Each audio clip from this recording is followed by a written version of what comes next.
ढरकी ऐं भर पासे बदामनी जो जिन बोतल में बंद न थियो फुरलट जा वाक़िया मामूल बढ़ियल नेशनल हाईवे ते धरणो। ढरकी में बदामनी ऐं फुरलट वाक़िया रोज़ जो मामूल बणिजी विया आहिनि। मोसाणी बिरादरी जे नौजवान खां फुरिजे वाक़िए ख़िलाफ़ मोसाणी बिरादरी जे ॻोठाणनि पारां नेशनल हाईवे ते एहतजाज करे रोड ब्लॉक कयो वियो। सुबुह जो 8 वॻे सब्जी ख़रीद करण लाइ ईंदड़ नौजवान खां हथियारबंद रोक रक़म फुर करे फरार थी विया। पुलिस इतला बावजूद मदद लाइ न पहुती। ॻोठाणनि एहतजाज कंदे चयो त असांजे नौजवान खां फुर थियल रक़म वापसि न थी आहे। असां रोड न खोलींदासीं। क़ौमी शाहरा जे बंदि हुअण सबबि ॿिन्ही पासनि खां गाॾियुनि जूं टगियूं कतारूं लॻी वयूं। पुलिस पारां मुज़ाहिरनि खे रोड खोलण लाइ मिनतूं कयूं वयूं, पर ॻोठाणनि चयो त असां जेसीं ताईं असां सां इंसाफ़ न थींदो असां रोड न खोलींदासीं। मुतालबो मुंहिंजो ग़रीब जो आहे कोन, मिस्किननि जो को मुतालबो न आहे असांजे सिंधड़ी में।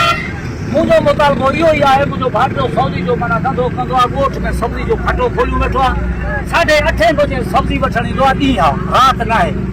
आयो आहे लटा हणी वंतू खाई ते पुट लॻल आहे, ॿ ॼणनि खे बेहोश करे कहिड़े पिस्टल जो बदमाशी ॾेखारे 17-18 हज़ार रुपया हिन वटि पैसा हुया, उहे कढी करे बेहोश करे केरे ईअं हलिया विया ॿई ॼणा।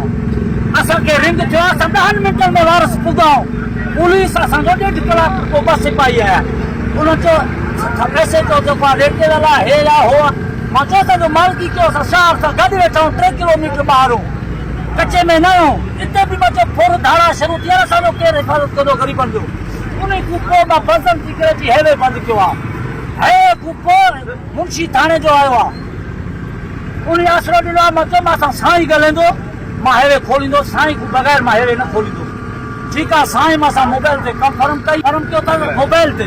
ठीकु आहे, साईं मूंखे चयो मां रेट ते वियल आहे, 12-11 बजे मां मोटी ईंदुसि थाणे ते, तोखे घुराए करे वेही तुंहिंजो मां मसइलो हल कंदुमि।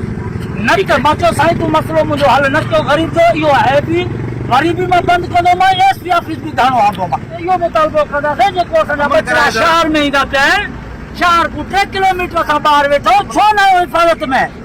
छो असांजा बचिड़ा ज़लील रोज़गार जे लाइ अचनि था, 10,000-8,000 हिकिड़ो रोज़ी खयूं वापसि वञे थो, बचिड़नि जे लाइ उनखे पिस्टल ॾेखारे खयूं था वञनि पैसा, छो काॾे वेंदो ग़रीब?